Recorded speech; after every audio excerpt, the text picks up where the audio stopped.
راہ ازدی میں دعا گو ہوں کہ اللہ میری زبان پر ایسے کلمات جاری کر دے جو میرے لیے بھی اور آپ کے لیے بھی نفع کا سبب ہوں، جس سے ہمارے اعتقادات کو نفع پہنچے، ہمارے اعمال کو نور ملے اور ہمارے باطن کو قرار اور تسکین کے اجالے نصیب ہوں۔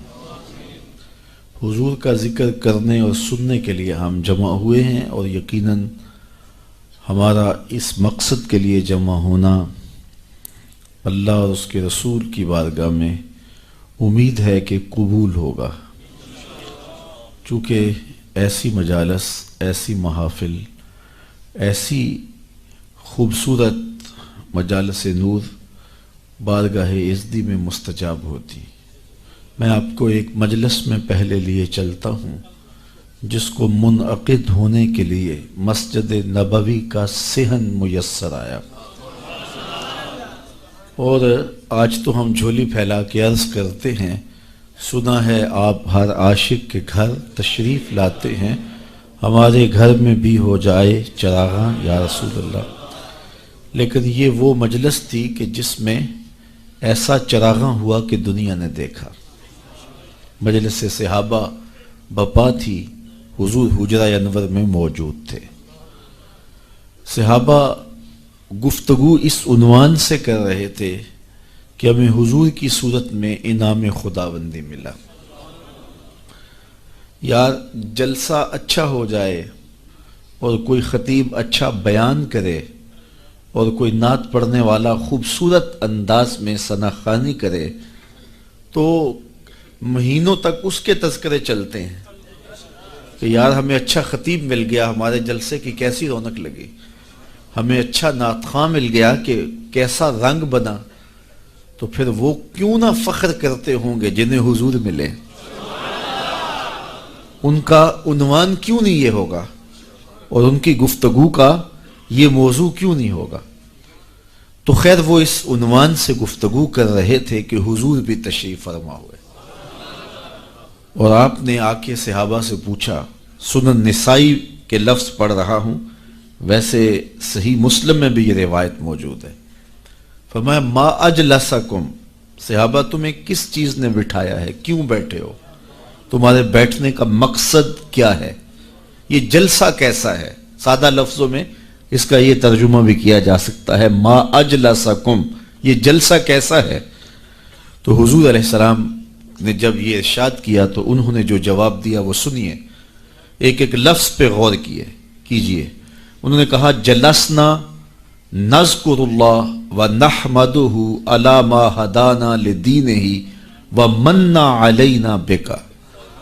حضور ہم اس لیے بیٹھے ہیں، یہ جلسہ اس لیے ہو رہا ہے، جلسنا ہم اس لیے بیٹھے ہیں، نذکر اللہ کہ ہم اللہ کا ذکر کر رہے ہیں، وَنَحْمَدُهُ اور اس کی حمد بیان کر رہے ہیں، عَلَى مَا هَدَانَا لِدِينِهِ اس بات پر کہ اس نے ہمیں ہدایت دین دی، وَمَنَّ عَلَيْنَا اور ہمارے اوپر احسان کیا، بِكَ آپ کو عطا کر کے، آپ مل گئے اس لیے ہم اس نعمت پر اور آپ کی وجہ سے دین ملا، اس نعمت پر رب کا شکرانہ ادا کرنے کے لیے بیٹھے۔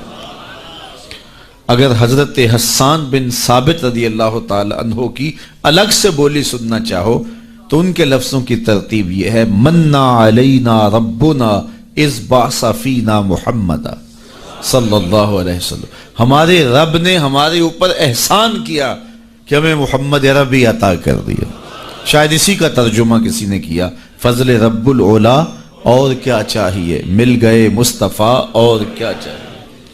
تو کہا ہم اس لیے بیٹھے، ہمارا جلسہ اس لیے ہے، جلسنا نذکر اللہ ونحمدہ علی ما ہدانا لدینہ ومن علینا بک، آپ کی صورت میں ہمارے اوپر جو انعام ہوا اور ہدایت دین ملی، اس پر رب کا شکریہ ادا کرنے کے لیے یہ مجلس بپا کی ہوئے۔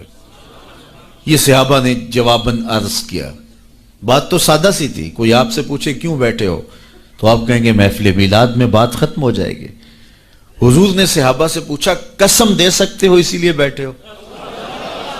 تو بظاہر تو محلے قسم لگ نہیں رہا تھا، تو انہیں حیرت تو ہوئی ہوگی، لیکن انہوں نے برجستہ عرض کی حضور ہم حلف اٹھاتے ہیں کہ ہم اسی لیے بیٹھے ہیں. حضور نے باقاعدہ ان سے قسم لی اور انہوں نے باقاعدہ قسم دی. انہوں نے کہا جی ہم حلف دیتے, حضور نے فرمایا دو پھر. تو انہوں نے باقاعدہ قسم دی. حضور نے قسم جب ان سے لے لی تو ظاہر سب کے چہروں پہ حیرت و استعجاب کی کیفیت تو تھی کہ یہ موقع بظاہر قسم کا تو نہیں ہے. پوچھا گیا کیوں بیٹھے ہو؟ ہم کہتے ہیں اللہ کا ذکر کرنے بیٹھے ہیں, اللہ نے آپ عطا کیے, اللہ نے ہدایت دین دی, اس پر اس کا شکرانہ ادا کرنے کے لیے بیٹھے ہیں. بات تو ختم ہو جانی چاہیے تھی, لیکن حضور نے قسم مانگ لی. صحابہ نے باقاعدہ قسم دی. جب قسم لے لی تو پھر ان کے چہروں پر حیرت تو تھی. اس حیرت کو دور کرنے کے لیے فرمایا اے صحابہ میں تم سے جو قسم لی ہے یہ کسی تہمت کی بنیاد پر نہیں لی. تمہارے قول کی صداقت پر مجھے کوئی شک نہیں گزرا تھا کہ میں نے قسم سے تصدیق چاہی ہو. جو تم نے کہا مجھے پہلے اس کا یقین تھا, لیکن اس کے باوجود میں نے قسم لی. کیوں لی یہ سن لو میں نے کیوں لی. فرمایا تم یہاں بیٹھے تھے, میں حجرے میں تھا. اتانی جبریل علیہ السلام, میرے پاس جبریل امین حاضر خدمت ہوئے. فاخبرنی ان اللہ یباہی بکم الملائکہ, تو مجھے جبریل نے خبر دی محبوب ذرا باہر تو نکل کے دیکھو, تمہارے صحابہ کے اس عمل پر اللہ فرشتوں میں ناز کر رہا ہے. اب صحابہ کا عمل کون سا تھا جس پہ رب بھی ناز کر رہا ہے؟ ملائے اعلیٰ میں ناز فرما رہا ہے فرشتوں میں کہ دیکھو میں نے نعمت دی تھی, کیسے شکر گزار نکلے کہ اب تک اس کا شکریہ ادا کر رہے ہیں. تو کہا تمہارے عمل پر اللہ فرشتوں میں ناز فرما رہا ہے. تو اللہ کی رحمتوں سے کوئی بعید نہیں کہ آج کی مجلس بھی قبول کر لی جائے اور اللہ فرشتوں سے فرمائے دیکھو صدیاں بیت گئیں اور یہ آج بھی بیٹھ کے اس نعمت کا شکریہ ادا کر رہے ہیں, اور ہو سکتا ہے یہ میری اور آپ کی بخشش کی ضمانت قرار پائے. اس لیے آپ یہاں آئے ہیں, بیٹھے ہیں, درود و سلام کے ماحول میں بیٹھے ہیں. ابھی آپ نے شاہ صاحب سے حضور کی مدحت کے پھول لیے ہیں, آپ کے مشام ہستی معطر ہوئے ہیں اور سر شام سے ذکر کی کیفیت نور میں ہیں, اور اللہ نے چاہا تو تھوڑی دیر تک مزید اس کیفیت محبت میں گزریں گے, اور پھر حضور کی بارگاہ میں دست بستہ سلام ہوگا, پھر دعا کے لیے ہاتھ اٹھیں گے. تو یہ کتنے حسین لمحے گزریں گے ہمارے, اور یہ کتنی خوش نصیب گھڑیاں ہیں جو ذکر رسول میں بسر ہو جائیں. تو خوش نصیبی ہے میری اور آپ کی کہ آج ہم محفل میلاد میں بیٹھے اور حضور کی صورت میں اللہ نے جو اس پر شکریہ ادا کرنے کے لیے بیٹھے. اگرچہ حق کے شکر ادا نہیں ہو سکتا, ساری زندگی بھی حق کے شکر ادا کرنے کے لیے پیشانی سجدہ میں رکھ کر کے اللہ کی تسبیح بولتے رہیں, لیکن اس نعمت کا شکر پھر بھی ادا نہ ہو پائے. اتنا بڑا کرم حضور کی صورت میں ہمیں نصیب ہوا ہے. میں نے کتب میں پڑھا ہے 12 نبیوں نے آرزو کی ہے حضور کی امت میں ہونے کی. ہم نے تو کوئی آرزو بھی نہیں کی تھی, ہم نے تو کوئی تمنا بھی نہیں کی تھی. سوئے تھے بخت جاگ پڑے. ہمارے والد گرامی مسجد سے مولانا کو بلا لائے, انہوں نے کان میں آ کے کہا مبارک ہو تو حضور کا غلام بن کے آ رہا. تو یہ کتنی خوش نصیبی ہے ہماری. آرزویں کی گئی, تمنائیں کی گئی. انبیاء علیہم السلام نے ہاتھ پھیلا پھیلا کے اللہ کی بارگاہ میں دعائیں کی. نبی آنے والے کی خبر دیتے رہے. کسی نے کہا ربنا وابعث فیہم رسولا, مالک آنکھیں بوڑھی ہو گئیں اب بھیج بھی دے اسے. کوئی بولا مبشرم برسول یاتی من بعد اسمہ احمد, چلو میں تمہیں پتہ بھی بتا دیتا ہوں, نام بھی بتا دیتا ہوں, اس کا نام احمد ہوگا. یہ حضرت عیسیٰ علیہ السلام نے کہا. آپ نے کہا اس کا نام بھی بتا دیتا ہوں آنے والا جس کے لیے زمانہ منتظر ہے, وہ جس کے ذکر پر داؤد نے نغمہ سرائی کی, وہ جس کے نام پر شاہ سلیمان نے گدائی کی. دل یحییٰ میں رہ گئے ارماں جس کی زیارت کے, لب عیسیٰ پہ آئے واز جس کی شان رحمت کے, جو بن کے روشنی پھر دیدائے یعقوب میں آیا, جسے یوسف نے اپنے حسن کی نئے رنگ میں پایا. ندانم آ گلے خنداں چے رنگو بودارت, ندانم آ گلے خنداں چے رنگو بودارت, کہ مرغے ہر چمنے آرزوئے اودارت. ہر کوئی اسی کا منتظر ہے, کوئی کہیں منتظر ہے، کوئی کہیں منتظر ہے، نستورہ کہاں منتظر ہے، بحیرہ راہب کلی ڈال کے شام کے راستے میں بیٹھا ہوا ہے۔ اس نے مذہب کی کتابوں میں پڑھا تھا کسی دن اس نے یہاں سے گزرنا ہے، وہی کلی جو ہے وہ ڈال کے بیٹھ گیا۔ وظیفہ کیا پڑھتا ہے؟ روزانہ صبح چھت پہ چڑھ جاتا ہے اور حجاز کی جانب سے آنے والے قافلے دیکھتا رہتا ہے، اللہ اکبر۔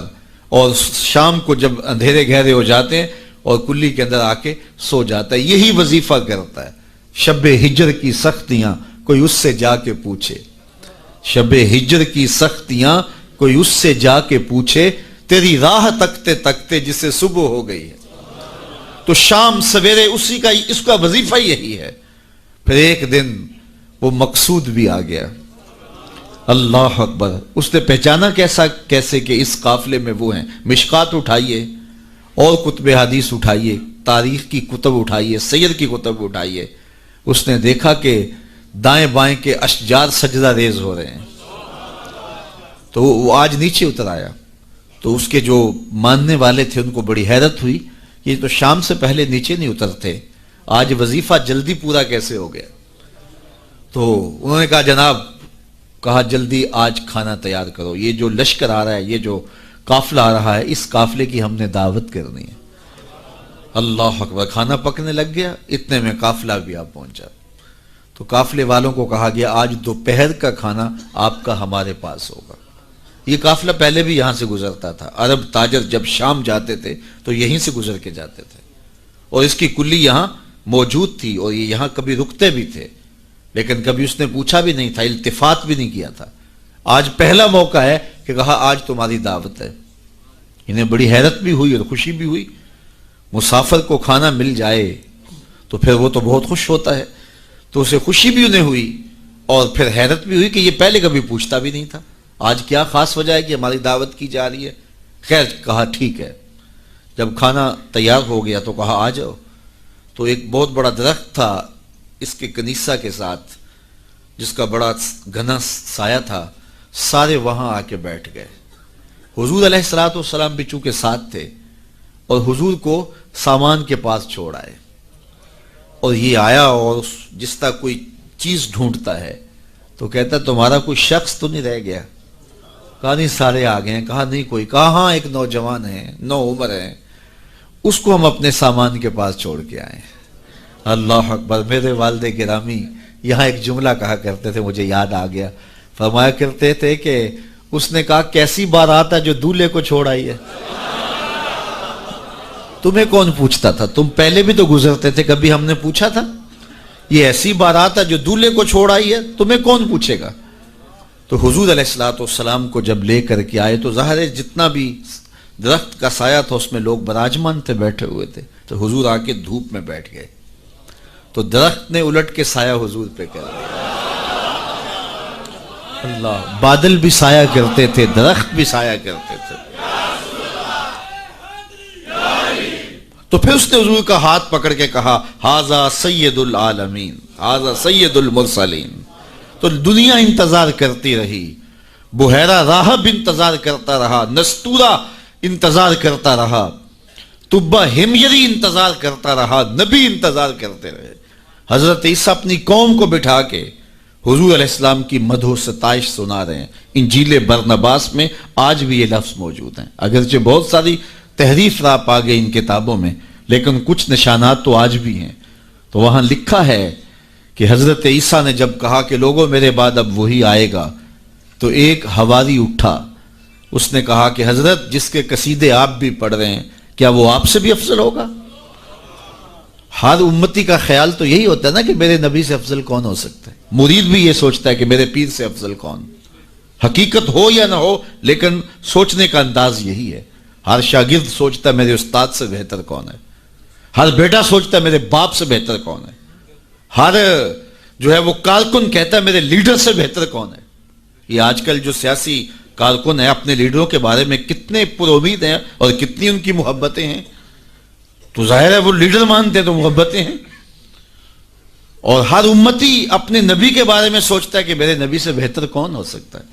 وہ تو بدبخت ہے جو نبی بھی مانے اور عیب بھی نکالے۔ محبوباں تے نکتہ چینی، جڑا کرن تو باز نہیں آوندا، اصل منافق جانی اس نو او جھوٹے پیار جتاوندا۔ سانو دسیا عشق دے مفتی جڑا مڑ مڑ پیا فرماوندا، آزم جتھے دل لگ جاوے اتھے عیب نظر نہیں آوندا۔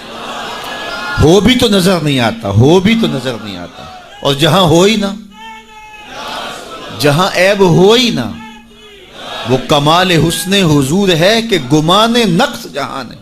نقص تو بڑی دور کی بات ہے، اعلیٰ حضرت بولے یہاں نقص کا گمان ہی نہیں ہے۔ خلقت مبرأ من کل عیب، حضرت حسان رضی اللہ تعالیٰ عنہ بولے ہر عیب سے پاک تخلیق کیے گئے ہیں۔ اللہ اکبر، خلقت مبرأ من کل عیب کأنک قد خلقت کما تشاء، کوئی عیب رکھا ہی نہیں گیا۔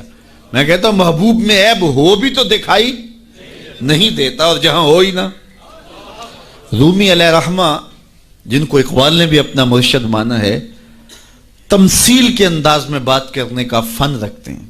بات کرتے ہیں ایک سادہ سی مثال سے اور بہت بڑی حقیقت سمجھا دیتے ہیں، اور اللہ نے ان کو یہ ملکہ دیا۔ تو رومی علیہ رحمہ نے اس حقیقت کو ایک بہت بڑی مثال، سادی سی مثال سے سمجھا دیا۔ کہتے ہیں کسی نے، بادشاہ وقت نے لیلا کو دربار میں بلایا، اور چونکہ بڑا شہرہ تھا، یہ جو مجنو جو تھا یہ شہزادہ تھا باقاعدہ، لیکن ہوش و حواس باختہ ہو گئے، بس محبت کا ایسا جنون چڑھا کہ اصلی نام بھی جاتا رہا۔ تیری محفل میں آ کے بدنام ہوئے، نگاہ زمانہ میں بے نام ہوئے، تو نے وعدہ کیا بچھڑیں گے نہ ہم، تیرے ہی ہاتھوں سے نیلام ہوئے۔ تشخص مٹ گیا، پہچان مٹ گیا، نام ہی مٹ گیا۔ کہتے ہیں حضرت امام حسن اور حضرت امیر معاویہ کا جب وہ خلافت کا معاملہ تھا، تو کسی نے اس سے پوچھا کہ ہاں بھئی تیری رائے کیا ہے، یہ اس دور میں ہوا ہے نا، تو کہا کہ ہاں تیری رائے کیا ہے؟ اس نے کہا دونوں ہی حقدار نہیں ہے، میری لیلا حقدار ہے۔ تو کہا آنتا مجنون، تو کہیں پاگل تو نہیں ہو گیا؟ تو اس سے اس کا نام مجنون پڑ گیا۔ تو مجنون نام پڑ گیا، نام تو کیس تھا اس کا، لیکن نام بھی مٹ گیا، تشخص بھی مٹ گیا، پہچان بھی مٹ گیا، شہزادہ ہو کے گلیوں میں رل گیا، نام بھی باقی نہ رہا۔ اللہ اکبر۔ تو خیر بڑی دہائی تھی، تو خلیفہ وقت نے دربار میں لیلا کو بلا لیا کہ تیرے حسن میں کون سا جادو ہے کہ تو نے ایک شہزادے کو حواس باختہ کر دیا، اس کو اپنی ہوش بھی نہیں رہی ہے، مجھے تو تیرے میں کوئی خوبی نظر نہیں آ رہی۔ گفت لیلا را خلیفہ کاں توئی، کس تو مجنو شد پریشان و غوی، از دیگر خوباں تو افزون ایستی، باقی عورتوں سے تو کوئی انوکھی تو ہے نہیں، تیرے سے زیادہ حسین تو میری لونڈیاں ہیں۔ گفت خامش چوں تو مجنو نیستی، لیلا نے کہا بادشاہ چپ کر جا، تو کوئی مجنو تو نہیں، میں تمہیں خوبصورت نظر آؤں، تو کوئی مجنو ہے؟ دیدائے مجنو اگر بودے تو را، از دو عالم بے خطر بودے تو را، تیری آنکھ مجنو والی ہوتی پھر تو مجھے دیکھتا، تو ہوش دارو لیک مجنو بے خودست، در طریق عشق بیداری بدست، تو ہوش والا ہے اور مجنو ہوش کو چھٹی دے کے آیا، اور اس کوچے میں جو ہوش کی پونجی لے کر آئے اسے سودا نہیں ملتا۔ اللہ اکبر، یہاں ہوش گوا کے آنا پڑتا ہے، اس لیے تجھے میں کیسے خوبصورت دکھائی دوں؟ تو رومی سے نتیجہ نکالتے ہیں اگر لیلا کو دیکھنا ہو تو مجنو کی آنکھ چاہیے، اور اگر مصطفیٰ کو دیکھنا ہو تو ابو بکر کی آنکھ چاہیے، پھر جلوے انہی کے نظر آئیں گے۔ اور اقبال نے تو 2 قدم آگے جو ہے وہ بات کر دی۔ اقبال کہتا ہے مانائے حرفم کنی تحقیق اگر، بنگری با دیدائے صدیق اگر، قوت قلب و جگر گردد نبی، از خدا محبوب تر گردد نبی۔ اللہ اکبر، اقبال نے کتنی کمال کی بات کر دی۔ کہا کہ اگر میں تحقیقی بات کروں، معنی حرفم، اللہ اکبر، میں اگر اپنے معنی حرف کی تحقیق اور جستجو کے دائرے میں آ کے بات کروں اور پھر صدیق اکبر کی آنکھ سے دیکھوں، تو میں جدھر دیکھوں جلوے محبوب کے دکھائی دیں۔ اور اگلی بات کر دی، اور اس کی مجھے تشریح کرنی پڑے گی اگر جو ہے وہ اس کا میں ترجمہ کروں، از خدا محبوب تر گردد نبی۔ اقبال کہتے ہیں کہ خدا سے بھی نبی محبوب لگنے لگ جاتے ہیں، تو اس کا کیا معنی ہے؟ تو اس پر بہت کچھ کہا جا سکتا ہے، لیکن سادہ اس کا مفہوم یہ ہے کہ خدا کی چوکھٹ تک رسائی نصیب ہوتی ہے تو پھر بھی شکریہ نبی کا ادا کرنا پڑتا کہ آپ نہ ہوتے تو یہ در بھی نہ ملتا، یہ دہلیز ملی تو آپ کی وجہ سے ملی نا۔ اسی لیے سجدہ کر کے، رکوع کر کے، قیام کر کے، سب کچھ کرنے کے بعد پھر ہاتھ باندھ کے کہا السلام علیکہ ایھا النبی، اے محبوب تمہارے اوپر سلام ہو جس نے مالک کی دہلیز دکھائی، جنہوں نے مالک کی چوکھٹ دکھلائی، ورنہ آج بھی اندھیروں میں بھٹک رہے ہوتے اگر آپ تشریف فرما نہ ہوتے۔ نہ خرد کی روشنی تھی، نہ نظر کی، نہ جنوں کی آگ ہی تھی، تیری رہبری سے پہلے یہ جہاں جہاں نہیں۔ تو زندگی کا حسن ملتا کیسے؟ ہمیں خدا تک آشنائی ملی ہے حضور کے صدقے سے۔ اللہ اکبر، فیض پہنچا اے رضا احمد پاک کا، اعلی حضرت بولے فیض پہنچا اے رضا احمد پاک کا، ورنہ ہم کیا جانتے خدا کون ہے۔ پہچان ہوتی، انسان کی نظر تو دیکھ کے مانتی ہے نا، دیکھ کے، چھو کے، پکڑ کے، سن کے، اور ایسی ذات کو مان لیا جو دیکھی بھی نہیں جا سکتی، جس کو سنا بھی نہیں گیا، جس کو چکھا بھی نہیں جا سکتا، جس کو چھوا بھی نہیں جا سکتا، اچھا جس کو سوچا بھی نہیں جا سکتا۔ تو دل میں تو آتا ہے سمجھ میں نہیں آتا، میں جان گیا بس تیری پہچان یہی۔ ایک ایسی ذات پر کہ جو فہم و ادراک کی حدود سے بھی بڑا ہو، عقل و خرد سے بھی بالا ہو، سمجھ سے بھی اونچی ہو، اور کوئی مثل بھی نہ دی جا سکے، مثال بھی نہ دی جا سکے۔ کوئی مثل ہو تو مثال دیں، لیسا کمثلہ ہی شیء، اس کی مثل تو کوئی چیز ہی نہیں ہے، تو کیسے مثال دیں؟ تو پھر سمجھیں کیسے؟ سمجھ سے بھی بڑا ہے، بلکہ علم کلام کے لوگوں نے کہا جو چیز سمجھ میں آ جائے اس کی بھی نفی کر دو وہ خدا نہیں ہو سکتا۔ سمجھ سے بھی بڑا ہے، پھر مان کیسے لیں؟ اللہ اکبر، انسان کی تو عادت ہے کہ وہ دیکھ کے مانتا ہے۔ قوم موسیٰ نے کہا نا لَن نُؤْمِنَ لَكَ حَتَّى نَرَى اللَّهَ جَهْرًا، ہم دیکھیں گے تو مانیں گے، دیکھیں گے تو نہیں مانیں گے۔ تو انسان کی عادت، اقبال نے بھی کہا خو گرے پیکرے محسوس تھی انسان کی نظر، بن دیکھے خدا کو پھر کوئی مانتا کیوں کر۔ انسان کی نظر محسوسات کی عادی ہے، دیکھتا ہے تو پھر مانتا ہے۔ اور میں اور آپ تو 1400 صدیوں کے فاصلے پہ نا، اور کتنے گناہگار بھی ہیں، لیکن رمضان کا مہینہ ہوتا ہے، کڑکتی گرمی ہوتی ہے، شدت کی پیاس، زبان کانٹا، ہونٹ خشک اور حلق بھی خشک، ٹھنڈا پانی دستیاب، دروازہ بند، کوئی دیکھنے والا نہیں ہے، لیکن وضو بھی احتیاط سے کرتے ہیں، کوئی حلق سے نیچے قطرہ ٹپک نہ جائے، کیوں میرا اللہ دیکھ رہا ہے۔ ایسی ذات پر اتنا پختہ یقین، اور اتنی صدیوں کے فاصلے پہ کھڑے ہیں پھر بھی اتنا پختہ یقین۔ یہ پختہ یقین ملا کیسے؟ محمد عربی کی چوکھٹ سے ملا ہے۔ اگر وہ نہ ہوتے تو کیسے اس ذات کو ہم مان لیتے؟ ہم وہاں تک پہنچتے کیسے؟ اللہ کے محبوب علیہ السلام ایک دن مدینے سے گزر رہے تھے، تو ایک شخص جس کا نام تھا سوا، تو وہ گھوڑا لیے جا رہا تھا، حضور کو پسند آ گیا، اس سے کہا کہ یہ بیچتے ہو؟ اس نے کہا بیچتا ہوں۔ کتنے کا؟ اتنے کا۔ کہا کہ رکو میں اس کی قیمت لے کے آیا اور تمہیں دیتا ہوں۔ گھوڑا چونکہ پسند آ گیا تھا حضور کو، تو آقا قیمت لینے گئے تو کسی نے اس کو رکے ہوئے دیکھا تو پوچھا یہاں کیوں کھڑے ہو؟ اس نے کہا مسلمانوں کے نبی سے اس گھوڑے کا سودا ہو گیا ہے تو وہ قیمت لینے گئے ہیں۔ اس نے کہا مجھے زیادہ پیسوں سے دے دو، تو اس نے کہا میں تو یار سودا کر چکا ہوں۔ اس نے کہا کہ کوئی گواہ تھا؟ کہا نہیں۔ کہا مکر جانا۔ اس کو پیسوں کی لالچ آ گئی، اس نے کہا ٹھیک ہے حضور، اتنے میں قیمت لے کے پہنچ گئے۔ تو اس نے کہا میں نے تو آپ سے سودا کوئی نہیں کیا۔ حضور نے کہا ابھی تو سودا ہوا ہے۔ وہ کہنے لگا میں نے سودا کوئی نہیں کیا۔ لوگ بھی اکٹھے ہونے لگے، ہجوم بن گیا۔ اب حضور کہے میں نے گھوڑا خریدا ہے، وہ کہے میں نے بیچا نہیں۔ اب جب لوگوں کا ہجوم بنا تو لوگوں کے ہجوم کا بھی ایک پریشر ہوتا ہے، تو اس نے کہا کہ اگر بات لوگوں پہ چلی گئی تو صادق بھی یہ ہیں، امین بھی یہ ہیں، تو لوگ تو انہیں سچا کہیں گے۔ اس نے کہا اچھا آپ مجھے یہ بتائیں کہ جب دو آدمیوں کے مابین یوں نزاع بن جائے تو اس میں تصفیہ کی صورت کیا ہوتی ہے آپ کی شریعت میں؟ تو حضور نے فرمایا میری شریعت تو کہتی ہے کہ جو مدعی ہے وہ گواہ لائے، والیمین علی من انکر، جو انکار کرتا ہے وہ قسم دے دے۔ اس نے کہا پھر ٹھیک ہے، آپ کا دعویٰ ہے کہ آپ نے گھوڑا خریدا ہے تو پھر آپ گواہ دیں، اور اگر آپ کے پاس گواہ نہیں ہے تو پھر میں قسم دے دیتا ہوں۔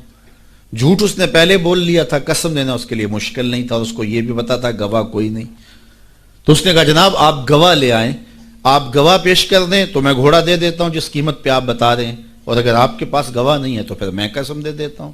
اب بھری بزم تھی، لوگوں کا ہجوم تھا اور اس نے ایک ایسی بات کی.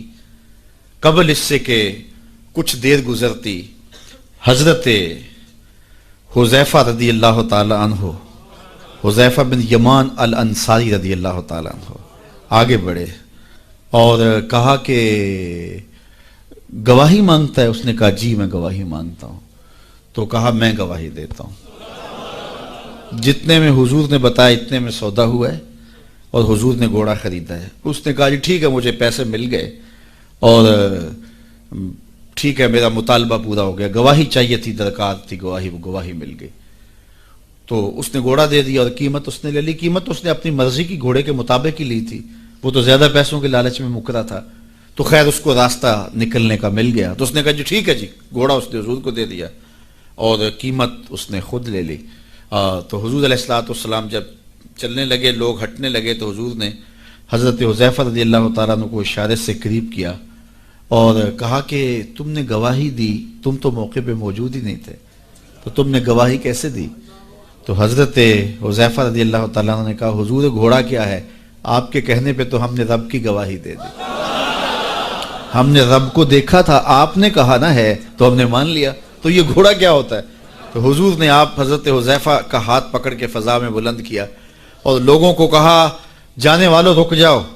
لوگ ٹھہر گئے. کہا کسی عدالت کو کچہری میں گواہ کی ضرورت ہو تو میری شریعت 2 گواہ مانگتی ہے، لیکن جہاں میرا خزیمہ ہوگا، ہاں حذیفہ نہیں، خزیمہ بن ثابت انصاری رضی اللہ عنہ، جہاں میرا خزیمہ ہوگا وہاں ایک ہی گواہی 2 کے قائم مقام ہوگا. فیض پہنچا اے رضا احمد پاک کا، ورنہ ہم کیا جانتے خدا کون ہے. میں اگر خدا سے ملنا چاہوں تو مجھے بتاؤ نہ کہ میں کدھر جاؤں، شرق کو جاؤں، غرب کو جاؤں، شمال کو جاؤں، جنوب کو جاؤں، نیچے سوراخ کروں، اوپر سیڑھی لگاؤں، کدھر جاؤں. میں آپ سے ملنا چاہتا ہوں تو میں شرق کی جانب سفر کروں گا، آپ مجھ سے ملنا چاہتے ہیں تو غرب کی جانب دوڑیں گے. لیکن میں خدا سے ملنا چاہتا ہوں، وہ تو جہتوں سے پاک ہے، وہ تو سمتوں سے پاک ہے، تو اس کو ملنا چاہوں تو بتاؤ کدھر جاؤں. اللہ اکبر. آئیے ذرا قرآن کا اسلوب دیکھیے. وَإِذَا سَأَلَكَ عِبَادِي أَنِّي فَإِنِّي قَرِيبٌ. حبیب میرے بندے تیرے پاس آ کے میرا پوچھتے ہیں، بندے میرے ہیں، مجھے ڈھونڈتے ڈھونڈتے تیرے پاس آ گئے اور تیرے پاس آ کے پھر میرا پوچھنے لگے.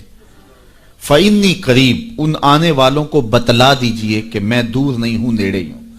فا تاقیبیہ کے بعد علماء تفسیر نے لکھا کہ کل مقدر ہے، یہاں کل ماننا پڑے گا. فَإِنِّي قَرِيبٌ اے فَقُلْ إِنِّي قَرِيبٌ. ان کو کہہ دیجئے کہ وہ دور نہیں، آگے ہو تو مل جائے گا. یہ ہے ترجمہ کل کے مقدر ماننے سے. لیکن صوفیہ فرماتے ہیں کل کو مقدر ماننے کی ضرورت ہی کیا ہے، بات ہی سیدھی ہے. حبیب میرے بندے مجھے ڈھونڈتے ڈھونڈتے تیرے تک آ گئے، تو محبوب جب تیرے تک آ گئے میں پھر بھی دور ہوں. میرے بندے جب مجھے ڈھونڈتے ڈھونڈتے تیرے تک جو آ گئے ہیں تو محبوب تیرے تک آگے ہیں تو میرے تک آگے. یہ تیرے پاس آ کے پھر میرا پوچھ رہے ہیں. خضر بتلائے تو کیوں کر بتلائے، اگر ماہی پوچھے کہ دریا کہاں ہے، اگر مچھلی چھلانگ لگا کے غوطے کھا کے پھر پوچھے کہ دریا کدھر ہے تو خضر کیا بتائیں گے اسے. محبوب تیری گلی میں آ کے میرا پوچھتے ہیں، جو تیرے پاس آگے وہ میرے پاس آگے، چونکہ تیرے تک پہنچنا ہی تو میرے تک پہنچنا ہے. اور میرے امام پھر بولے بخدا خدا کا یہی ہے در، نہیں اور کوئی مفر مکر، جو وہاں ہو یہیں آ کے ہو، جو یہاں نہیں وہ وہاں نہیں. وہی لا مکان کے مکی ہوئے، سر عرش تخت نشیں ہوئے. یہ نبی ہیں جس کے ہیں وہ مکان، وہ خدا ہے جس کا مکان نہیں. تو کہا اگر خدا تک پہنچنا ہے تو مصطفیٰ تک جانا ہوگا، بس یہی راستہ خدا تک پہنچتا ہے. اللہ اکبر. تو حضرت عیسیٰ علیہ السلام نے فرمایا لوگوں میں جا رہا ہوں اور میرے بعد اب وہی آئے گا جس کا نام احمد ہوگا. تو ایک حواری اٹھ کے کھڑا ہو گیا اور کہنے لگا کہ حضرت جس کے قصیدے آپ بھی پڑھ رہے ہیں کیا وہ آپ سے بھی افضل ہوگا؟ تو سنو حضرت عیسیٰ نے کیا جواب دیا. آپ کے سینے میں ٹھنڈ پڑ جائے گی. ویسے تھوڑی سی تقریر میں اور کروں گا لیکن میں یہی بھی چھوڑ دوں تو آپ ناراض نہیں ہوں گے، اس لیے کہ بات اتنی ہے کہ پورا سال آپ پر نشہ طاری رہے گا. اللہ اکبر. کہا حضرت جس کے قصیدے آپ بھی پڑھ رہے ہیں کیا آپ سے بھی افضل ہوگا؟ تو سنو حضرت عیسیٰ نے کیا جواب دیا. انجیل برنباس میں آج بھی یہ لفظ موجود ہیں. تو حضرت عیسیٰ علیہ السلام نے کہا افضل ہونے کی بات کرتے ہو، وہ تو اتنی عظمتوں کا حامل ہے، اگر اس کے نالین کے تسمے کھولنے کی سعادت ابن مریم کو مل جائے تو یہ بھی مقدر کی بات ہے، یہ بھی بخت کی بات ہے کہ ان کے نالین کے تسمے کھولنے کی سعادت مل جائے۔ تو دنیا منتظر رہی، زمانہ انتظار کرتا رہا۔ تو لوگ کہاں کہاں منتظر رہے، ہم نے کوئی انتظار نہیں کیا۔ آنکھ کھلی تھی تو مسجد کے سپیکروں سے آواز آ رہی تھی مصطفیٰ جان رحمت پہ لاکھوں سلام۔ ہم اذان جب ہم نے آنکھ کھولی تو صدائیں مل رہی تھی کہ نبی جی اللہ اللہ اللہ ہو۔ تو ہم کتنے خوش نصیب ہیں، کتنے بخت والے ہیں کہ ہمیں آغوش مادر میں حضور کا نام مل گیا، کوئی انتظار ہی نہیں کرا۔ اقبال کتنے فخر سے کہا کرتے تھے نام تو از پدر آموختم، حضور آپ کا نام میں نے اپنے باپ سے سنا تھا، آپ کا نام میں نے اپنے باپ سے سنا تھا، آپ کے درود کی لوری اپنی ماں سے سنی تھی، اپنی بہن سے حضور کا پیار سنا۔ تو یہ ہمیں میسر آیا، خوش نصیب ہیں ہم لوگ کہ ہمیں یہ دور ملا۔ ہاں ایک ہمیں افسوس ہوتا ہے کہ کبھی حضور کے دور میں ہوتے، وہ لمحے میسر آتے، لیکن میرے آقا جانتے تھے میرے امتی بعد میں تڑپیں گے۔ حضور نے جو ہے وہ ہمیں آنے والوں کو تسلی دیتے ہوئے اتنی خوبصورت بات کی۔ ایک دن صحابہ بیٹھے تھے، فرمایا طوبی لمن رآنی وآمن بی وطوبی سبع مرات من لم یرانی وآمن بی۔ فرمایا صحابہ تمہیں مبارک ہو، تم نے مجھے دیکھا اور میرے اوپر ایمان لائے، اور فرمایا انہیں 7 مبارکیں ہوں جنہوں نے نہیں دیکھا ہوگا پھر بھی ایمان لائیں گے۔ نفس ایمان کی حضور نے 7 مبارکیں دی ہیں، طوبی لمن رآنی وآمن بی وطوبی سبع مرات من لم یرانی وآمن بی۔ تو کہا انہیں 7 مبارکیں ہوں جنہوں نے دیکھا بھی نہیں پھر بھی نام پہ تڑپ رہے ہوں گے۔ اللہ اکبر، نام سن کے جان مارنے کے لیے تیار ہوں گے۔ حضور کا نام آتا ہے آنکھوں میں آنسو آ جاتے ہیں، دل تڑپتا ہے، کیا کیفیات باطن ہوتی ہیں۔ تو یار یہ کوئی چھوٹی دولت ہے، حضور کا نام سن کے یہ کیفیت نصیب ہو جائے، یہ ان کے پیار کی علامت ہے۔ پیار ہوتا ہے تو آنکھوں میں آنسو آتے ہیں، اور جہاں آنسو ہوتے ہیں وہاں رحمتیں ہوتی ہیں۔ علامہ رومی فرماتے ہیں جہاں پانی چلتا ہے وہاں سبزہ اگتا ہے، اور جہاں آنسو بہتے ہیں وہاں رحمت اترتی ہے۔ تو یہ ان کے پیار کے آنسو ہے، یہ ان کی محبت کے آنسو ہے۔ بلکہ امام غزالی نے غالباً لکھا ہے کہ حضور کے پیار میں، اللہ کی خشیت میں جو آنسو آئیں تو ان کو صاف نہ کرو بلکہ ان کو رخساروں پہ مل لیا کرو۔ یہ تو خوش نصیب آنسو ہیں جو حضور کی یاد میں بہے ہیں، جو حضور علیہ السلام کے ذکر میں بہے ہیں۔ تو یہ میری اور آپ کی خوش بختی، اور اگر وہ نہ آتے تو ہم آج بھی اندھیروں میں ہوتے، ظلمتوں میں ٹھوکریں کھا رہے ہوتے اگر حضور تشریف نہ لاتے۔ خدا شناسی تو بڑی دور کی بات ہے، ہم خود شناس بھی نہ ہوتے اگر حضور نہ آتے، ہمیں اپنے آپ سے آگہی نہ ملتی، اپنی ذات سے شناسائی نہ ملتی اگر حضور نہ آتے۔ ورنہ دیکھیے کہ آج کتنے لوگ عقل و بینش، فہم و ادراک میں کتنے آگے ہیں، لیکن کیا انہیں حضور کا در نہیں ملا تو کیا وہ آج آشنائی رب سے اور آشنائی ذات سے مالا مال ہیں؟ کتنے لوگ ہیں پی ایچ ڈی ڈاکٹر ہیں لیکن بتوں کے آگے ہاتھ جوڑے اپنی حاجتیں ان کے سامنے پیش کر رہے ہیں۔ ان کی عقل و فہم، ان کی عقل و بینش، ان کی ڈگریاں انہیں نہیں بتا رہی کہ اپنے بدن پہ بیٹھی مکھی بھی نہ اڑا سکیں، میری ضروریات کے کفیل کیسے ہو سکتے ہیں، لیکن آگے کھڑے ہوئے ہیں۔ اللہ اکبر۔ لیکن دوسری جانب میں ایک مثال دیا کرتا ہوں، میں ایک بچپن میں ایک چیز دیکھی کہ ہماری مسجد میں ایک بچہ اپنے پینچے کو مل مل کے دھو رہا تھا، تو میں نے دور سے جھڑکنے کے لہجے میں اسے کہا کہ تم نے اتنا زیادہ پانی کھولا ہوا ہے، تو وہ کہنے لگا جی میں گلی سے گزر رہا تھا تو کسی جانور کے پیشاب کا چینٹا پڑ گیا اور میں سکول جا رہا ہوں، اور وہ کوئی درس نظامی کا فارغ التحصیل نہیں تھا کہ اس نے نجاست غلیظہ و خفیفہ کے احکام پڑھے ہوں۔ تو اس سے میں سوچنے لگا کہ اس ڈاکٹر کو تو سمجھ نہیں آئی جو گائے کا پیشاب تبرک سمجھ کے پی رہا ہے، اور اس 8 سال کے پرائمری کلاس کے بچے کو سمجھ آ گئی، اور یہ پانچے کے اوپر پڑے ہوئے پیشاب کے غیر مری چھینٹے کو بھی گوارا نہیں کر رہا۔ تو میں نے کہا اس کی طبیعت میں یہ تقدس کہاں سے آ گیا؟ تو اندر سے آواز آئی وہ ہے ڈاکٹر لیکن اس کے ہاتھ میں دامن میرے حضور کا نہیں، اور یہ ہے بچہ لیکن ماں نے گٹی میں پیار حضور کا دیا ہے، اس لیے تقدس اس کی روح تک اتر گیا ہے، اس کے باطن میں اتر گیا ہے۔ تو یہ ان کے صدقے سے ہمیں زندگی کا نور نصیب ہوا ہے، ورنہ آج بھی ہم اندھیرے اور ظلمت میں ہوتے، اور آج بھی ہم کسی بت کے آگے ہاتھ جوڑے کھڑے ہوتے اگر ان کا در نہ ملتا، ان کی چوکھٹ نہ ملتی اور ان کی دہلیز میسر نہ آتی۔ نہ خرد کی روشنی تھی، نہ جنوں کی آگ ہی تھی، تیری رہبری سے پہلے یہ جہاں جہاں نہیں تھا۔ اور آج زندگی کا سارا نور اور باطن کے سارے اجالے اور شعور و عقل اور فہم و ادراک کی ساری دولتیں جو ہمیں میسر ہیں، یہ حضور علیہ السلام کی ولادت کے صدقے سے ہمیں میسر آئی ہیں، ورنہ وحشیوں سے بدتر معاشرہ تھا اور بدترین معاشرہ تھا جس میں زندگی انسانیت کاٹ رہی تھی۔ بلکہ میں کہوں گا کہ صرف حضور علیہ السلام کی آمد کے فوائد مرتب صرف مسلمانوں پہ نہیں ہوئے، مومنوں پر احسان تو ہے ہی ہے کہ ان کی دنیا بھی اور آخرت بھی سنور گئی، باقی بھی پوری کائنات کے اوپر بسنے والے انسانوں کو جہاں کہیں بھی آپ کو شعور اور روشنی اور اجالا نظر آئے گا، وہ سارا صدقہ ہے آمنہ کے جگمگاتے چاند کا۔ جہاں بھی روشنی نظر آئے گی آپ کو، جہاں بھی کسی نے کچھ سیکھا ہے۔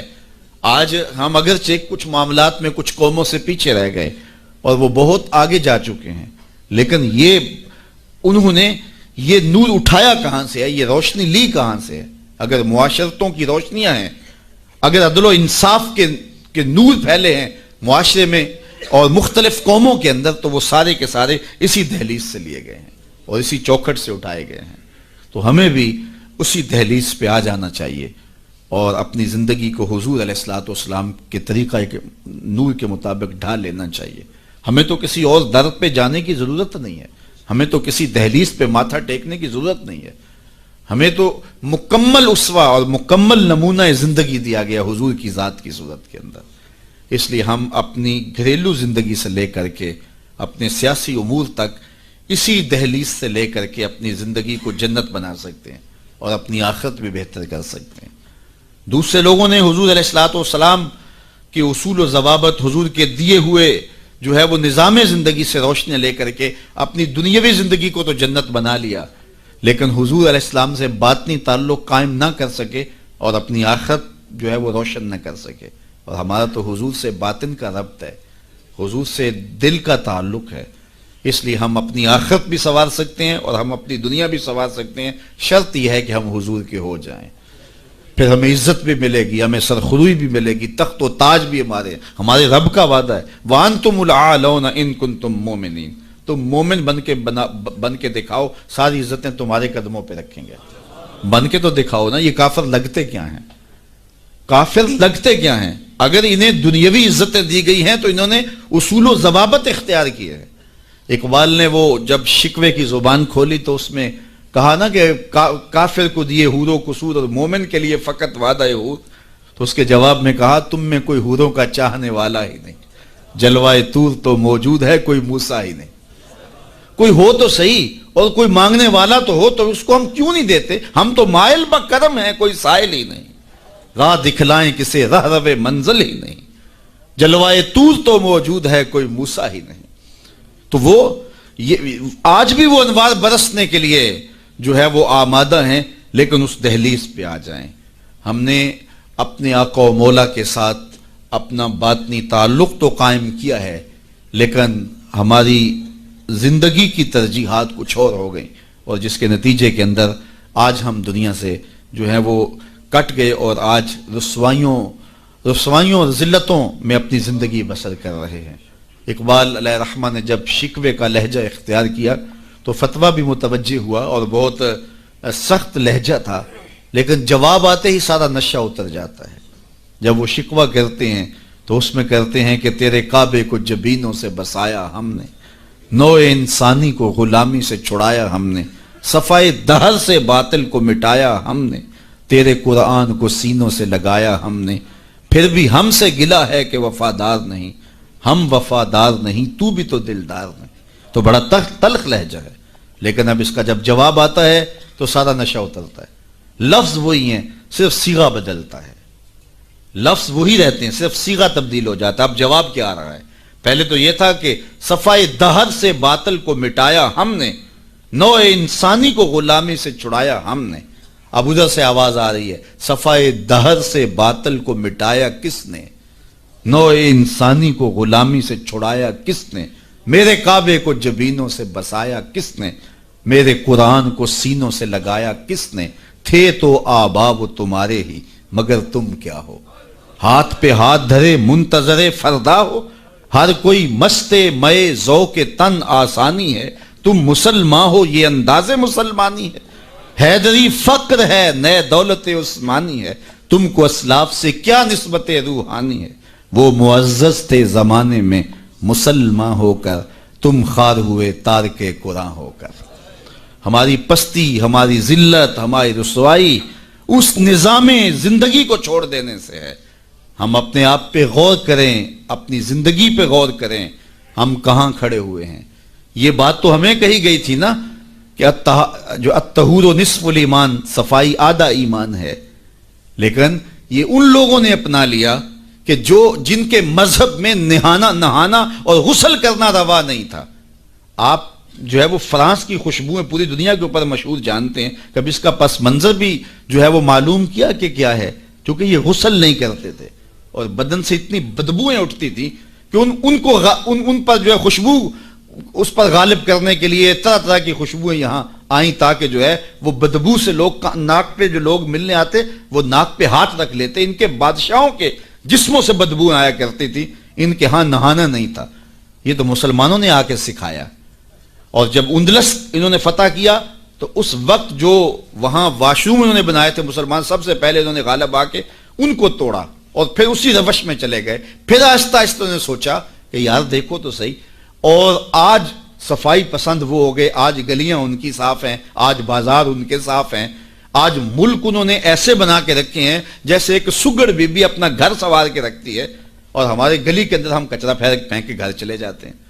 میں بعض قد گزرتا ہوں، چونکہ تنگ گلیوں میں بھی جاتا ہوں، بازاروں میں بھی جاتا ہوں، پیدل بھی جاتا ہوں اور سواریوں پہ بھی جاتا ہوں، آپ بھی یہ منظر دیکھتے ہیں کہ 6 فٹ کی گلی ہوتی ہے تو دونوں جانب نالیاں ہو رہی ہوتی ہیں، تو درمیان میں صرف 3 فٹ جگہ ہوتی ہے۔ میاں ایک سائڈ نالی بنا لو، چلو گلی کشادہ ہو جائے، لیکن ادھر والے نہیں مانتے کہ ہماری جانب نالی ہو، وہ کہتے ہیں ادھر نہیں مانتے، چلو فیصلہ کیا کہ دونوں جانب نالیاں ہوں۔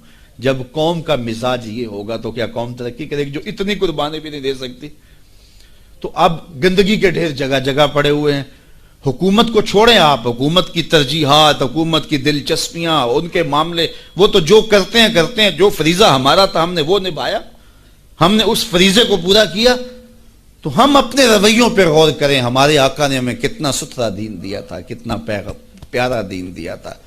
میں نے اس مرتبہ میلاد کے موقع پہ کہا کہ دیکھو ہماری ترجیحات کہ ہم نے پورا، میں گلی سے گزرا تو وہ گلی کے اوپر پورا وہ گوٹا کناری کی ہوئی تھی اور ڈنڈیاں بھی اور چراغاں بھی کیا تھا اور بہت زیادہ پیسے لگے ہوئے ہوں گے، تو نیچے جو ہے وہ گلی تو وہ کچی تھی، تو میں نے کہا اگر یہ اوپر نہ ہوتا، نیچے کنکریٹ کی گلی ان پیسوں سے بن جاتی تو یہ رسول اللہ زیادہ خوش نہ ہوتے اور حضور کی امت کو زیادہ نفع نہ ہوتا اور یہ میلاد کے نام پہ ہو جاتا، لیکن نیچے کچی گلی ہے اور وہ کہتے ہیں یہ حکومت کی ذمہ داری ہے، اور ہم نے اوپر گلی کے اوپر گوٹا کناری بھی کی ہوئی ہے اور اسے چراغاں بھی کیا ہوا ہے اور اس کے اوپر فانوس بھی لٹکائے ہوئے ہیں اور لاکھوں روپے اس گلی کو سجاتے ہوئے ہم نے لگا دیا۔ لیکن اگر ہم پکی کر لیتے گلی تو وہ زیادہ اچھا نہ تھا کہ وہ ہمیشہ کے لیے جو ہے وہ ایک مسئلہ ختم ہو جاتا، لیکن وہ نہیں کریں گے، یہ کریں گے ہم نے اپنی ترجیحات اپنی مرضی سے مقرر کی ہوئی ہیں۔ تو میرے رسول صلی اللہ علیہ وسلم نے جو ہمیں دین دیا ہے اس دین کو اختیار، اس کا یہ مطلب نہ لیا جائے کہ میں میلاد کے چراغاں کا مخالف ہوں۔ آج کل تو یہ بھی بڑا ڈر لگا رہتا ہے کہ فتوے ایک دم جو ہے وہ متوجہ ہو جاتے ہیں اور کعبہ سے نیچے تو چھوڑتے ہی نہیں نا، لیکن یہ دکھڑے ہیں ہمارے۔ میں کہتا ہوں گلیاں سجاتے ہو دل ویران نہ رہے، میں کہتا ہوں چراغاں کرتے ہو مکانوں کی چھتوں پہ کرو، میں اس کا انکار نہیں کرتا، لیکن دل کی گلیوں میں اندھیرا نہ رہے۔ اور تم جھنڈیاں لگاتے ہو حضور کے نام کی، ایک ایک پرت پہ، دل کے ایک ایک پرت پہ نام محمد کی جھنڈی بھی لگاؤ۔ اور میں نے الحمدللہ جگہ جگہ میلاد کے موسم میں اس مرتبہ توجہ دلائی کہ آپ اس طرح کریں کہ اپنے محلے کے اندر فہرست بنائیں، اپنی گلی کے اندر فہرست بنائیں۔ اللہ تعالیٰ نے یہ نظام رکھا ہوا ہے۔ غربت کے زمانے کے اندر بھی ایسا ہوتا ہے کہ ایک گلی کے اندر 20 یا 25 گھر ہیں تو 1-2 گھر والوں کو اللہ تعالیٰ نے مال و دولت سے فرازہ جو ہے وہ مالا مال کیا ہوتا ہے، باقی جو ہے وہ پوری گلی کے لوگ غریب ہو سکتے ہیں، لیکن کوئی ایک آدھ آدمی اللہ تعالیٰ وہاں بھی رکھا ہوتا ہے۔ ایک پورا گاؤں ہے، دیہات ہے، اور بڑا غریب دیہات ہے، لیکن وہاں بھی کوئی 5 10 15 ذمہ دار ہوتے ہیں یا کچھ لوگ مالی طور پہ مستحکم ہوتے ہیں. یہ اللہ تعالیٰ نے نظام رکھا ہے. وہ جو 5 10 لوگ ایک بستی میں امیر ہیں، ایک گلی کے اندر 15 یا 20 گھر ہیں تو سارے غربا کے گھر ہیں، تو 2-3 گھر جو ہیں اللہ تعالیٰ نے ان کو نوازا ہوا ہے، تو وہ 2-3 گھر یا اس گاؤں کے اندر جو ہے وہ 10-12 لوگ وہ سوچیں کہ ہمیں سرخاب کے پر لگے ہیں کہ ہمیں دولت زیادہ دی گئی ہے. عقل و فہم کی وجہ سے بھی دولت زیادہ نہیں ہوتی. میاں صاحب فرماتے ہیں بے وقوفاں دے نوکر ویکھے دانش مند سیانے. ایسا بھی ہوتا ہے، یہ اللہ کی تقسیم ہے، وہ جس کو عطا کر دے. تو اب جس کو دولت زیادہ دی گئی ہے وہ سوچے کہ مجھے کیوں زیادہ دی گئی ہے. علماء نے کہا کہ جس کو کوئی زیادہ فراوانی دی گئی ہے اس کا جو ہے وہ مثال کے طور پہ وہ کہتے ہیں کہ جو گائے ہے اور بھینس ہے اس کا دودھ اس کے بچے کی ضرورت سے زیادہ ہوتا ہے تو باقیوں کے لیے بھی حلال قرار دیا گیا کہ وہ نفع پہنچائے. جس کو مال اس کی ضرورت سے زیادہ دیا گیا ہے تو وہ اس مال کے ذریعے اپنے کم از کم رشتہ داروں میں اور اپنے محلے میں اپنی گلی میں کم از کم دیکھے. اور میلاد کے موسم کے اندر وہ غور کرے کہ میری گلی میں 15 گھر ہیں، اس میں کوئی غریب ہے تو آج میلاد کے دن ایسا نہ ہو کہ آج بھی وہ غربت میں دن گزارے. اگر اس کو آپ 1 مہینے کا راشن دے دیتے ہیں اور ساتھ لکھ کے چٹ اس کے اندر ڈال دیتے ہیں میلاد مبارک، اور درود پڑھتا رہے گا اور حضور علیہ الصلوۃ والسلام کا صدقہ کھاتا رہے گا تو کتنا اچھا ہو. تو یہ وہ چیزیں ہیں جس کی طرف ہمیں توجہ کرنی چاہیے. اور میں سمجھتا ہوں کہ حضور علیہ السلام کی محبت سے معاشرے کے دکھ جو ہیں وہ سمیٹے جا سکتے ہیں. آقا کریم علیہ الصلوۃ والسلام نے محبت سے ہی معاشرت کو جو ہے وہ اپنے قریب کیا اور لوگ ایمان کی دولت سے مالا مال ہو گئے. وہ ایک بچہ آیا نا اپنی ماں کے لیے لباس لینے کے لیے، اور پہلے وہ گیا اپنے چچا کے پاس، اس کی ماں بیوہ تھی اور اس کا لباس پھٹ گیا تھا، اور وہ اپنے چچا کے پاس گیا تو اس نے دتکار دیا. اللہ اکبر. فذالک الذی یدعو الیتیم، یدعو الیتیم، یہ قرآن نے بتایا ہے کہ یہ وہ بد نصیب لوگ ہیں جو یتیموں کو دھکے دیا کرتے ہیں. تو وہ ماں نے اس کو روکا تھا، بیٹا نہ جانا، تاریخ خیرب پڑھیں. ماں نے کہا تھا بیٹا نہ جانا، لیکن اس نے کہا کہ تیرے بدن کے اوپر جو لباس ہے وہ بھی پھٹ گیا اور جگہ جگہ سے جسم جھلک رہا ہے، تو میں اپنے چچا سے آپ کے لیے لباس لے کے آتا ہوں. پھر جو رویہ اس نے اختیار کیا تو واپس روتا ہوا آ رہا تھا، تو کسی نے راستے نے پوچھا کہ کیا ماجرا ہوا. اس نے کہا چچا کے پاس گیا تھا ماں کے لیے لباس لینے، اس نے رلا کے بھیج دیا. اللہ اکبر. تو اس نے کہا کہ جا سین حرم میں محمد نام کا ایک شخص بیٹھا ہوا ہے، اگر تو اپنا دکھڑا اس کے سامنے پیش کرے تو وہ امید ہے تمہیں رد نہیں کریں گے، لیکن سن لے ان کا دین کوئی اور ہے. اللہ اکبر. اپنے ماں کے پاس آیا تو ماں کو کہا کہ چچا نے رلا کے بھیج دیا، لیکن آپ کی حالت مجھ سے دیکھی نہیں جا رہی. بچہ ابھی شعور کی منزلوں میں قدم رکھ رہا تھا، پہلے بہت چھوٹا تھا، اب اس کے اندر ایک جذبات تھے بچے کے اندر. تو ماں نے کہا کہ بیٹا نہیں، ان کے پاس نہیں جانا، سنا ہے کہ وہ جو ان سے ملے دین دھرم چھین لیتے ہیں اس کا. اللہ اکبر. تو حضور علیہ الصلوۃ والسلام کے پاس جانے سے ماں روکنے لگی، لیکن بچے نے کہا کہ امی میں پکا رہوں گا، بتوں کا وفادار رہوں گا، تم اس ٹینشن کو، اس پریشانی کو چھوڑ دو. اور حضور کی خدمت میں حاضر ہوا. حضور صحن حرم میں چادر اوڑے بیٹھے ہوئے تھے اور جا کے کہنے لگا میں پہلے بات آپ سے کر لیتا ہوں، آپ کا دین میں نے قبول نہیں کرنا. حضور مسکرا کے بولے بیٹا بتاؤ کس لیے آئے ہو؟ کہا میری ماں بے لباس ہے، میں آپ سے لباس لینے آیا. حضور نے چادر رحمت اتار کے اس کے کندھوں پہ ڈالی. اللہ اکبر. وہ واپس آ گیا اور ماں پر حضور کی چادر اڑائی. اللہ اکبر. اور ماں نے کہا کہ بیٹے اس نے اپنا دین تو نہیں تجھے دیا؟ کہا نہ، میں نے پہلے کہہ دیا تھا تیرے دین نہیں مانوں گا. ماں کہنے لگی پتر اس کا دین ماننا چاہیے، یہ جس نے رحمت کی چادر ہمارے سر پہ تان دی. اللہ اکبر. تیری تک کے ادامہ میں مرید ہو گئے. اس بوڑھی عورت کا قصہ بھی آپ نہیں بھول سکتے جو گھر کا سامان باندھ کے اپنے دروازے پہ بیٹھی ہوئی تھی، اور اس نے سنا تھا مکے میں ایک جادوگر آیا ہے جسے ملتا ہے اس کا دین چھین لیتا ہے. اس نے سوچا ساری زندگی لات منات حبل عزا ان کے ساتھ وفا کی ہے، یعوق اور نصر کے قصیدے پڑھے ہیں، تو اب آخری زندگی میں کیا میں ود اور سوا کو چھوڑ دوں گی، میں یعوس اور نصر کو چھوڑ دوں گی، میں لات اور منات کو چھوڑ دوں گی. کہا کہ کہیں ایسا نہ ہو کہ کہیں اس سے ملاقات ہو جائے اور وہ دین ہی میرا چھین لے، مجھے شہر چھوڑ دینا چاہیے. گھر کے تھڑے کے اوپر سامان باندھ کے بیٹھی ہے. حضور بھی گزرے اس نے دیکھا تو کہا بھتیجے یہ سامان میرے سر پہ رکھ دے. حضور نے سامان اٹھایا, دیکھا تو بوجھل تھا, وزنی تھا, اور بڑھیا کو دیکھا تو کمزور تھی. تو کہا کہ بڑھیا اگر چاہو تو جہاں چاہتی ہو میں خود نہ چھوڑا. اس نے کہا اس سے بڑی مہربانی کیا ہوگی, میں تو لاولد ہوں, میری تو اولاد نہیں ہے, تو میں شہر چھوڑ کے جا رہی ہوں. راستے میں حضور نے سامان اٹھایا ہوا ہے اور بڑھیا سے باتیں بھی کرتے جا رہے ہیں.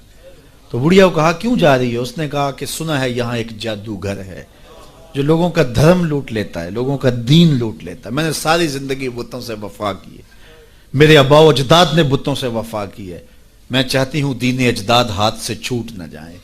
آخر اس شہر میں رہتی ہوں کہیں مل نہ جائے, تو میں چاہتی ہوں کہ میں شہر چھوڑ جاؤں, زندگی کی چند سانسیں باقی ہیں, میں وفا کے ساتھ تو گزاروں. غالب نے کہا تھا نا وفاداری بشرط استواری اصل ایمان ہے.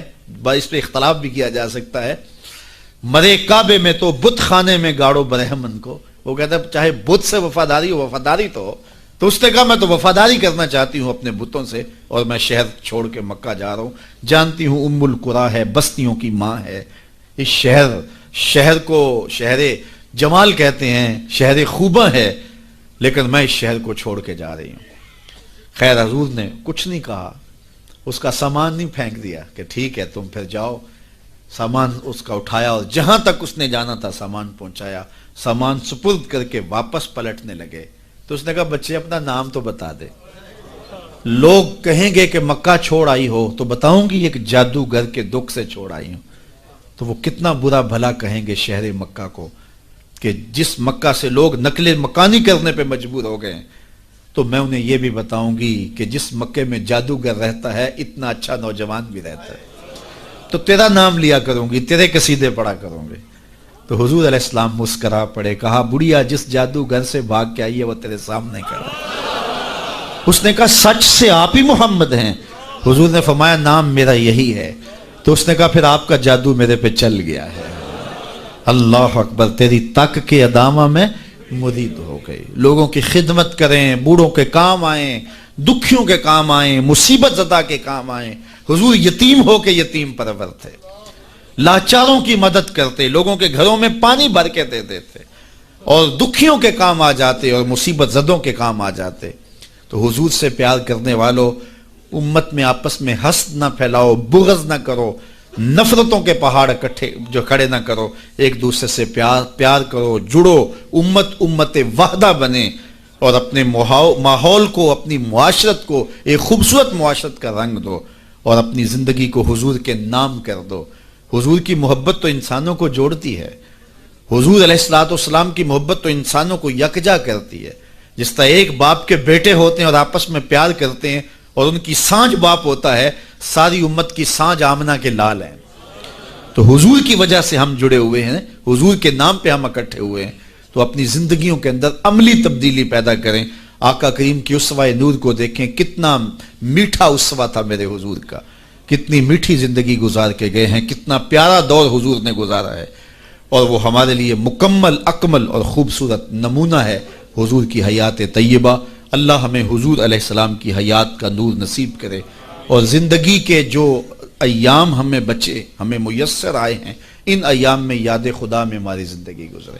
جب ہم ایک دوسرے سے پیار کریں گے, حسد نہیں ہوگا, حقد نہیں ہوگا, بغض نہیں ہوگا, کینے نہیں ہوگے, نفرتیں نہیں ہوں گی, تو پھر زندگی خوشگوار ہوگی. ہم نے اپنی زندگی کو خود جہنم زار بنایا ہوا ہے. ایک دوسرے کے اوپر ہماری بدگمانیاں, ایک دوسرے کے اوپر حسد, بغض اور کینے, اس نے زندگی کو اوکھا کر دیا ہوا ہے. اور سمجھتے یہ ہیں کسی نے جادو کر دیا ہے, کسی نے ٹونا کر دیا ہے, کسی نے سایہ کر دیا, کسی نے تعویذ ڈال دی ہیں. اور میاں کسی نے ڈالا ہوا, ہم نے اپنے اندر تعویذ خود حسد اور بغض کے ڈالے ہوئے ہیں. وہی ہمیں چین نہیں لینے دیتے, ہمیں سکون نہیں آنے دیتے. اور اگر اپنے اندر کو صاف کریں, ستھرا کریں, پاکیزہ کریں, 5 گانا سجدہ ریزی کی عادت ڈالیں, کسی کا برا نہ چاہیں, اللہ کی مخلوق کے لیے رحمت اور راحت کا سامان بن جائیں, تو پھر دیکھنا کہ کوئی تعویذ آپ کے اوپر نہیں ہوگا. کسی بابے کے پاس چوکڑی بڑھنے کی ضرورت بھی نہیں ہوگی, اور گڑولیاں بھرنے کی ضرورت بھی نہیں ہوگی. تمہارا رب اتنا مہربان ہے کہ 70 ماؤں سے زیادہ اپنے بندے سے پیار کرتا ہے. ہر ایک شخص کے ساتھ اس نے ایک محافظ فرشتہ مقرر کیا ہوا ہے جو شیاطین سے حفاظت کرتا ہے بندے کی، تو اس کی تو کرم نوازی ہے۔ زندگی کو اوکھا ہم نے خود اپنے لیے بنایا ہوا ہے، تو زندگی کو سوکھا بنائیں، زندگی کو آسان بنائیں، زندگی کو راحت کدہ بنائیں، جہنم کدہ نہ بنائیں۔ اور یہ تب ممکن ہوگا جب ہم حضور علیہ السلام کے طریقہ حیات کے مطابق اپنی زندگی ڈال لیں گے۔ میلاد میں آنے والوں کے لیے یہی پیغام ہے۔ اللہ تعالیٰ جل شانہ آپ سب کو دنیا آخرت کی بھلائیاں عطا فرمائے اور ساری زندگی حضور کے ساتھ ہمیں وفا کی توفیق دے۔ بار دیگر ہم اپنے مرحوم بزرگوں کے لیے دعا گو ہیں کہ اللہ ان کی قبر کو کروڑوں رحمتوں کا اور کروڑوں کرم نوازیوں کا مرکز بنائے۔